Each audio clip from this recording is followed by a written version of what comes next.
Hello, my name is Angela. I just had my life turned upside down entirely in the last few months. It took one of the biggest tragedies of my life for me to finally be able to live a nice life now. I didn't think that this story would be interesting, but my friend Rosa insisted that I post it, so here I go. Let me begin by telling you a little about myself. I'm 17 years old and my family consists of my mom, Sheila, and my stepdad, Nicholas. My mom married Nicholas when I was 9 years old, and he has been a father figure in my life ever since. Before that, my mom was a single mother. You see, my mother had been somewhat of a problem child in her family. She was a big baby, essentially, and her family absolutely enabled this behavior for her entire life. That was until she turned 18. They asked her to move out multiple times, but she refused, so they let her stay on the condition that she start paying rent, something she never did because she could never hold a job down. On top of that, Mom also dropped out of college midway. This apparently infuriated my grandparents, but they still let her stay with them because she was their daughter. The final straw for them was when my mom got pregnant by some man she didn't even know. That guy was supposed to be a fling, but Mom ended up getting knocked up, and that guy wanted nothing to do with Mom or me. My grandparents were tired of my mom being irresponsible and of covering for her. They kicked her out and she was left to fend for herself. She managed to find shelter in a women's home, and that was where she gave birth to me and raised me for the first few years of my life.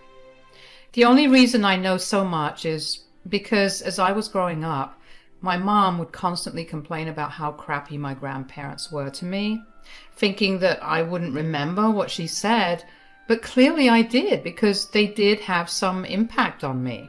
Anyway, Mom happened to meet my stepdad Nicholas at the diner that she was working at. The two of them felt a connection immediately. They dated for 2 years and eventually Mom and I moved in with Dad. Dad and I developed a very close bond. He was truly my favorite person. One thing about Dad was that he was rich, so he absolutely spoiled me senselessly. Aside from the material gifts, Dad also spoiled me with love and affection. He made sure that I enjoyed my childhood to the fullest and that I knew that I was loved, something that my mom didn't really care to do. When I was 15, Dad was diagnosed with pancreatic cancer. The doctors discovered it just in time to start treatments, so Dad spent a good portion of the next 2 years getting chemotherapy and radiation, but his cancer only got worse. My entire world was crumbling in front of me, and every time I tried to find solace in Mom, she would scoff at me and leave me alone. I always thought that it was my mom's way of coping with her grief, but I know better now. Anyways, eventually, we were told that Dad had less than 2 weeks to live. I practically stayed at the hospital with him. Mom was barely around. I didn't bat an eye at Dad, though. Whenever Dad was awake, he'd tell me that he loved me. Finally, one day, when Mom was in the room with us, Dad told her that he loved her too, after telling me the same, before passing away. I was beyond devastated. I was an absolute mess. I couldn't breathe. I didn't let anyone in for the next few days because I wanted to be alone. We had a quiet funeral for Dad because he asked not to have anyone else there. I spent the next 3 days after his funeral holed up in my room. When I finally walked out of my room, I was greeted by the sight of balloons and streamers in the living room and my mom decorating the room. "What are you doing?" "What do you think I'm doing?" "Why are there balloons and streamers everywhere? Are you throwing a party?" "Duh. Today is a happy day." "What are you talking about? Are you seriously throwing a party just 3 days after Dad died?" "Oh, please, he wasn't your real dad. You don't have to be so sentimental about it." "What are you talking about? Of course he was my real dad. He was the only father figure I had in my life." "Oh, save me the sob story." "It's not a sob story. Are you really not sad that Dad passed away? God, no. I only married him because I needed the money. You can't be serious. I am. I mean, you would have seen how I absolutely didn't love him if you just stopped idolizing the man. But he loved you. Ugh, he was so boring. The only interesting thing about him was his money, and now it's all mine. You are a cruel, cruel woman.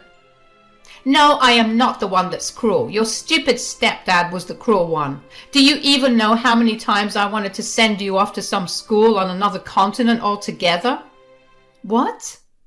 Yeah, the only reason I even kept you here with me is because Nicholas threatened to divorce me. And if he divorced me, then all the years I spent trying to get him and his money would have gone to waste. Why did you want to send me away? What did I ever do to you? What did you do to me? I'll tell you what you did. You ruined my life. I have no family because I had to give birth to you. I had to struggle on the streets because I had an extra mouth to feed. How is that my fault? I don't care.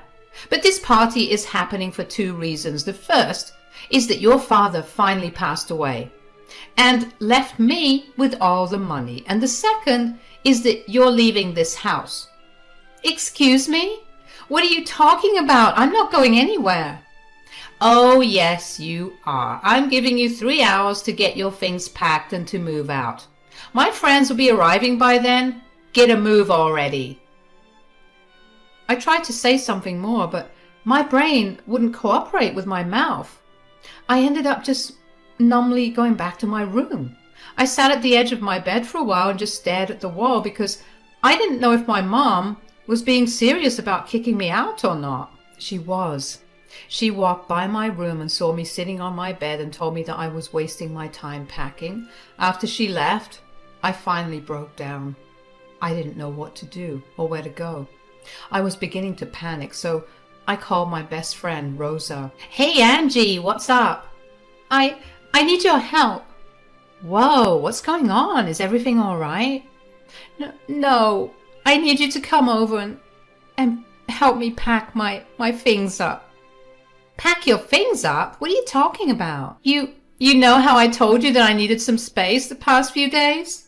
Yeah. Well, my dad passed away. Oh my God, I'm so sorry for your loss. Are you holding up all right? Not really. I'm a mess, but I have to get out of here. You have to? What do you mean? Shouldn't you be there with your mom? That's the thing. Mom's throwing a party for all her girlfriends. A party? Why in the world is your mom throwing a party just a few days ago? Yeah, that's what I asked her, and she told me that she had only been with Dad for his money. She also apparently wanted me to get out of her life as well, but couldn't do that because Dad stopped her from doing it. My God! I mean, no offense, but your mom is a horrible person. I see why you want to leave. That's the thing. I don't want to leave. My mom asked me to leave in the next 3 hours. What? How could your mom ask you to leave the house that is yours? I don't know. I don't even want to know what will happen if I stay here. Angie, I don't want you to stay there either. I'm coming over and we're packing your things together. Thank you. I just need to figure out where I'm going to go from here. You're coming to my place, silly. My mom loves you. You know that. She'd be more than ready to shelter and feed you. I don't want to impose. I'm going to cut you off right there. You'll never impose on us. Let's figure out the details after you come here, okay? I'll be there in 15. Thank you so much, Rosa. Of course. What are friends for? Rosa came over in 15 minutes, as she had told me. My mom had gone out of the house to do God knows what, which was a good thing because Mom really did not like Rosa. I'm not sure how she would have reacted if she saw Rosa at home, so I was glad she wasn't there. Rosa and I didn't talk much. She quietly helped me pack all my things, something that I was grateful for because I really wasn't in the mood to talk. I felt raw and numb on the inside. My head was swimming with all kinds of thoughts, and my heart was a mess of emotions. I had managed to lose my dad and my mom in the span of a few days. Of course, one was more devastating than the other, but still, it didn't feel good to have my only remaining parent tell me that they didn't want me anymore. Rosa and I loaded up her car with all my things, and we quietly drove to her place. We were greeted at the door by Rosa's mother, who always treated me like I was her own child. She always had room for me in her home. She too was a single mother, so she sympathized with me a little better, even though I had a stepdad. And she understood the struggle that Mom and I had to go through before. Rosa and her mom were my extended family, and so I gratefully accepted the tight, long hug from Rosa's mom when she saw me. She told me to make myself comfortable in her home because her home was mine too. She told me that she would be there for me no matter what happened, and those words really meant a lot to me. It felt good knowing that even if my real mother never cared for me, there was someone to look after me and give me the motherly love and care that my mom couldn't give me. Rosa's mom let us go to the guest bedroom where I would be staying so I could start unpacking. As soon as I started unpacking, I found myself breaking down and sobbing. I sat on the bed and just cried for a long while. Rosa held me and stroked my back until I eventually calmed down after 15 minutes. When she saw me stop crying, she asked me if I felt any better. "Do you feel any better after crying?" "Kind of. Thank you so much for helping me out, Rosa. I really don't know what I would have done without you." "That's the best part. You'd never be without me. We've known each other almost our entire lives. You're my sister at this point." "That is true. I do owe you big time, though." "Nonsense. Although, if there was one way you could repay me, it is by promising me that you'll find a way to get back at your mother, be it now or sometime in the future. But you have to do it." "Oh, I promise you that I will do that. You have no idea how angry I am with her. I can't believe that she's such a horrible human being."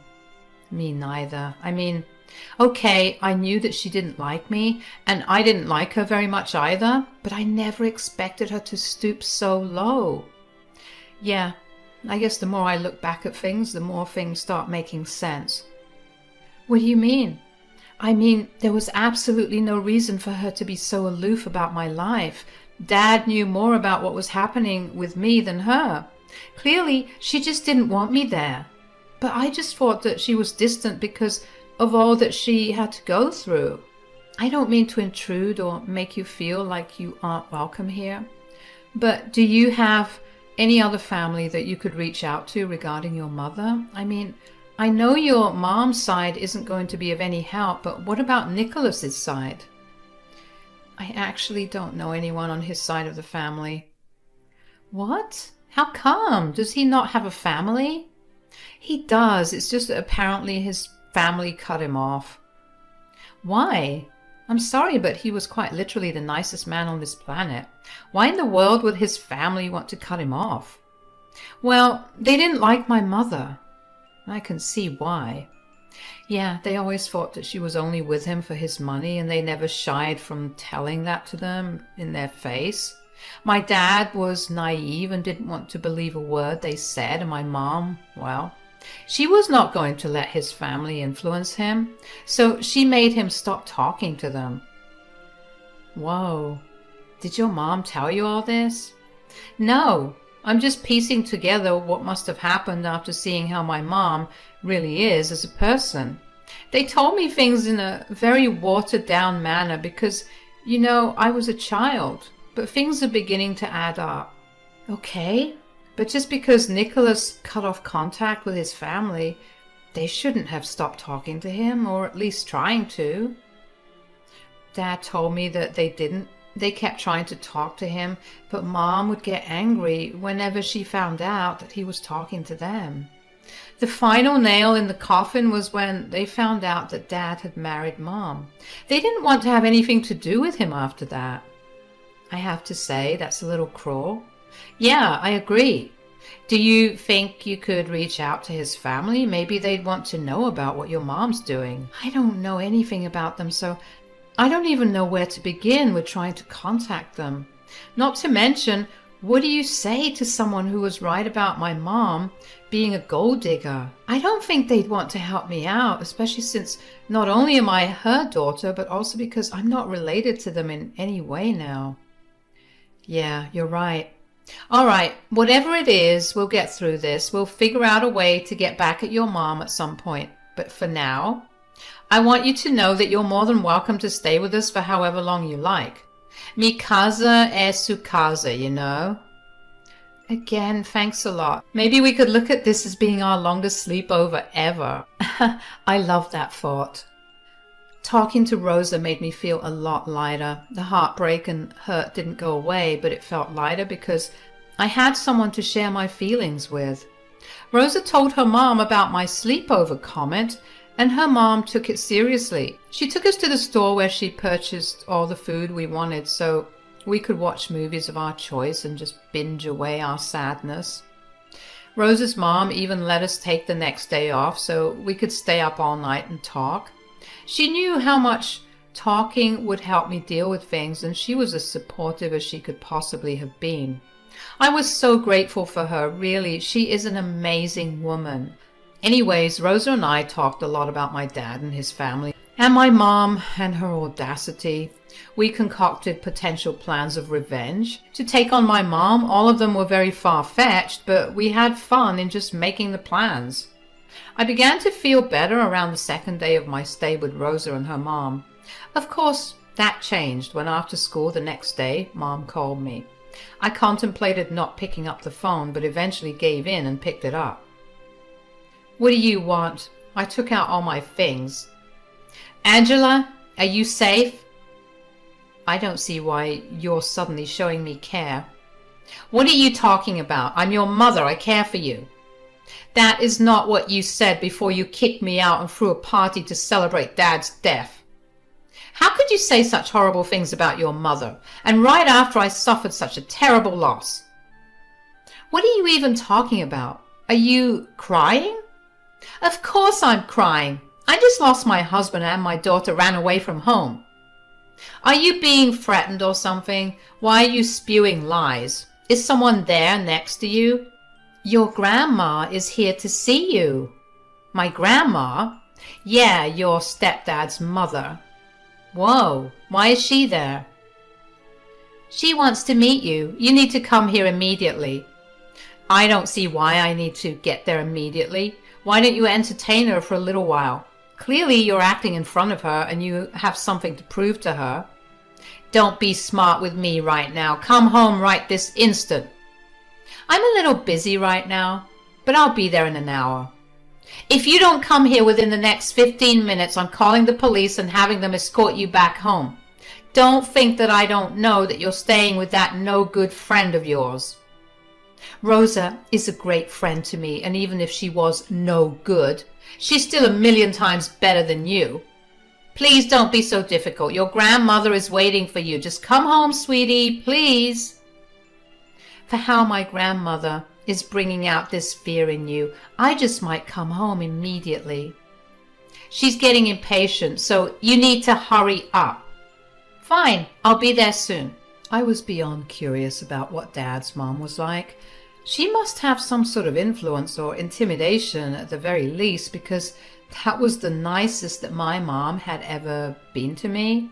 I told Rose about my dad's mom coming to visit, and she too was shocked at her arrival. Rosa told me that she dropped me off because she had a car, and I really didn't want to be alone with my thoughts on the walk to my house. During our short drive there, Rosa and I couldn't help but talk about how weird it was that my dad's family showed up just 2 days after we discussed contacting them.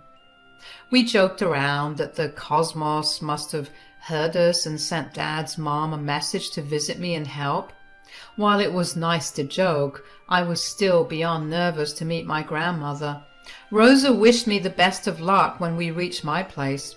When I entered the house, my mom was sitting with an older lady who was my grandmother. She looked nothing like what I pictured her to look like. She looked kinder and just like Dad, which broke my heart and comforted me at the same time. My mom came over to me to give me a hug when I walked into the house. "Oh, there's my angel. Harriet, this is my daughter Angela." "Hello." "My God, Nicholas was right. You are a pretty girl." "Oh, thanks." Although Dad did love to flatter me when I was growing up, even when I looked like I was dragged through a field while I was sick, he'd tell me that I was a pretty girl. Well, she can thank her mother for those looks. I'd say that the gratefulness she has for you should only go as far as that. Oh, okay, but what do you mean? What I mean is, I know all about what you've been doing, Sheila. What are you talking about? Before I tell you about that, I do want to extend my condolences to you. Angela, I'm sorry that I never got to meet you before, but I know that you were very loved by my son. I'm sorry it took me so long to come here and meet you, but I had some things to take care of. You have nothing to be sorry for. I mean, you must have been an amazing mother because Dad always spoke so nicely of you and always told me that you were an inspiration to him. I know that you've been hurting as well, so there's no need to apologize. You know, I wish more than anything that I hadn't cut off contact with my son for so long. I'm just grateful that he came to his senses towards the end of his life and reached out to his family. What do you mean? He had us help him write his will, and he's left everything to you, Angela, even his house. However, you'll only get it when you turn 18, so until then, I'll be in charge of your inheritance. What? What do you mean? Why am I not in charge of her inheritance? Because he did not trust you. How could he not trust me? I was his wife. Are you really asking me that question, Sheila? Yes, I want to know, why did he not leave me anything, and why did he leave it to my stupid daughter here? First of all, I will not tolerate you calling your daughter stupid in front of me. Secondly, Nicholas found out about your affairs and your stealing. Affairs? Stealing? What are you talking about? Mom, what is she saying? I have no idea, sweetie. You have no idea. Don't lie. Nicholas noticed a long time ago how a lot of his money began to go missing. All it took was one look into your cupboard to find all the money you stole, except that wasn't all the money. A huge portion of it was missing. So he downloaded an app on your phone that allowed him to track where you were and see what you were doing on it. That's when he found out that you were cheating on him with multiple men. And you were using his money to pay for hotels and dates. Mom? How could you? I've been arranging to have your mother arrested these past few days, and the police should be here soon. I can't get arrested. Please, I'm sorry. You made my son's life miserable. He only stayed because he knew that you would not treat Angela well, and he loved her like she was his daughter. He told me to make sure that you paid for what you did to him and what he was sure you would do to Angela after he was gone. And as his mother, I'm making sure it happens. Right then, the police arrived and parked in front of our house. They walked up to us, and Harriet, who insisted I call her Nana, greeted them and told them who Sheila was. They took her to the station, and Mom was sobbing. She kept trying to negotiate with Nana, but Nana was having none of it. I was still reeling from everything that I just found out.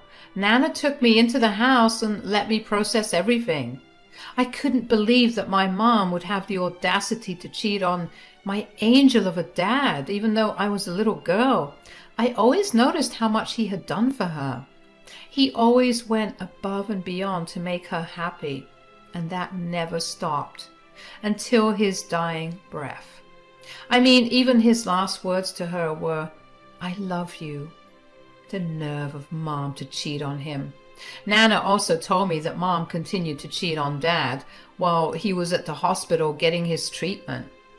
I already knew that my mother was a terrible person, but every time that I thought that she couldn't have done something worse than she had already done, She proved me wrong. I just sat and sobbed for a very long time after Mom got taken away. Nana held me in her arms and even cried a little.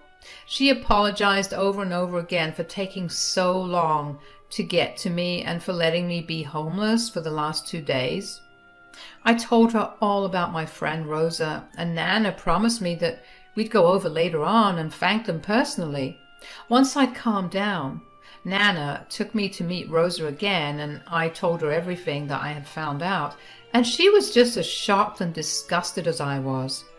She did cry out of happiness for me, though, because I was finally going to have a family to rely on, and that my mom got what she deserved. After that, things started to look up for me. Nana asked me if I wanted to move back to where she lived or if I wanted to continue living in my home. I wanted to be in my home because that's where all my memories of Dad lived. Nana was understanding of that and had the family nanny live with me as a guardian. Nana couldn't live with me because she had to work with Grandpa, but they were loaded enough to have a family nanny. So I was more than taken care of at home, and the nanny and I quickly became good friends. Nana busied herself with the legal aspects of Mom's trial. Nana hired the best lawyer to represent her. Dad had apparently compiled all the evidence of Mom's affair and theft and sent them to Nana immediately. The trial wasn't very long because of the huge amounts of evidence against Mom. In the end, Mom was found guilty of theft and was ordered to repay everything that she had stolen, along with a fine, and she was sentenced to 2 months in jail. According to Nana, Mom was a mess during the entire trial. At the end of it, after she got her sentence, she broke down in sobs and kept yelling profanities at Nana and at my dad for ruining her life. That only made my blood boil more, and I was beyond happy that Mom was finally facing the consequences of her actions. I did want to know more about Dad after that, though, and Nana was more than ready to answer any and all questions I had. Of course, the first question I asked her was why she did not talk to Dad for so long. Nana pretty much confirmed what I had thought had happened. My mom was the one who got Dad to stop talking to them, and they tried for months to get him to come to his senses. Eventually, they cut him off because they'd hoped that by cutting off his wealth, Mom would leave him. But Dad had already made enough success for himself, so he was rich on his own. Dad only got back in contact with Nana and Grandpa when he got diagnosed with cancer. They apparently never rehashed the past initially and only did it when Dad began to get suspicious of Mom. He confided in them and they helped him catch her. He learned to be as discreet as possible, and his only concern was me during the entire time. He wanted to make sure that I wouldn't suffer for my mom's actions. Nana and Grandpa learned a lot about me then and wanted to meet me, but Dad didn't want that to happen in case Mom caught wind of Dad's plan. I will admit I cried a lot when Nana told me everything. It felt great to know just how much Dad loved me. And now my only mission is to live a life that he would be proud of. I may have lost my mom and dad, but I still gained a new family, and I couldn't be more grateful.